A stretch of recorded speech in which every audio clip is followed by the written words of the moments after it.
আজি ଧୁରନ୍ଧର 2ର teaser release ହୋଇଛି।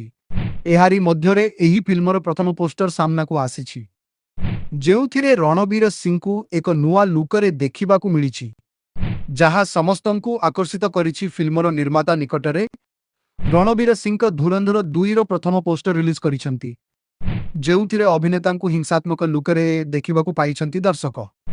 ଏହି ପୋଷ୍ଟରରେ ରଣବୀର କଳା ଜ୍ୟାକେଟ ପିନ୍ଧି ବର୍ଷାରେ ଓଦା ହେଉଥିବା ଦେଖାଯାଇଛି। ଏଥିସହ ଲାଲ ରଙ୍ଗରେ ନଜର ଆସିଥିବା ଏହି ପୋଷ୍ଟରଟି ଖୁବ୍ ପ୍ରଭାବଶାଳୀ ହୋଇଛି।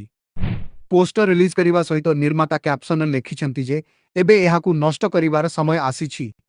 ଆଜି ଏହାର ଟିଜର ରିଲିଜ ହୋଇସାରିଛି।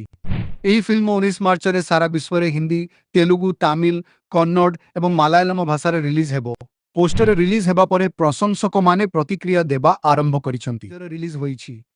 ଏହାରି ମଧ୍ୟରେ ଏହି ଫିଲ୍ମର ପ୍ରଥମ ପୋଷ୍ଟର ସାମ୍ନାକୁ ଆସିଛି, ଯେଉଁଥିରେ ରଣବୀର ସିଂଙ୍କୁ ଏକ ନୂଆ ଲୁକରେ ଦେଖିବାକୁ ମିଳିଛି, ଯାହା ସମସ୍ତଙ୍କୁ ଆକର୍ଷିତ କରିଛି। ଫିଲ୍ମର ନିର୍ମାତା ନିକଟରେ ରଣବୀର ସିଂଙ୍କ ଧୁରନ୍ଧର 2ର ପ୍ରଥମ ପୋଷ୍ଟର ରିଲିଜ କରିଛନ୍ତି, ଯେଉଁଥିରେ ଅଭିନେତାଙ୍କୁ ହିଂସାତ୍ମକ ଲୁକରେ ଦେଖିବାକୁ ପାଇଛନ୍ତି ଦର୍ଶକ।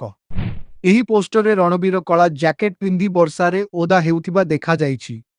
ଏଥିସହ ଲାଲ ରଙ୍ଗରେ ନଜର ଆସିଥିବା ଏହି ପୋଷ୍ଟରଟି ଖୁବ୍ ପ୍ରଭାବଶାଳୀ ହୋଇଛି।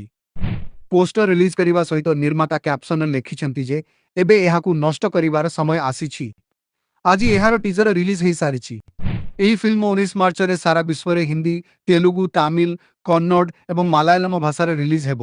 ପୋଷ୍ଟର ରିଲିଜ ହେବା ପରେ ପ୍ରଶଂସକମାନେ ପ୍ରତିକ୍ରିୟା ଦେବା ଆରମ୍ଭ କରିଛନ୍ତି।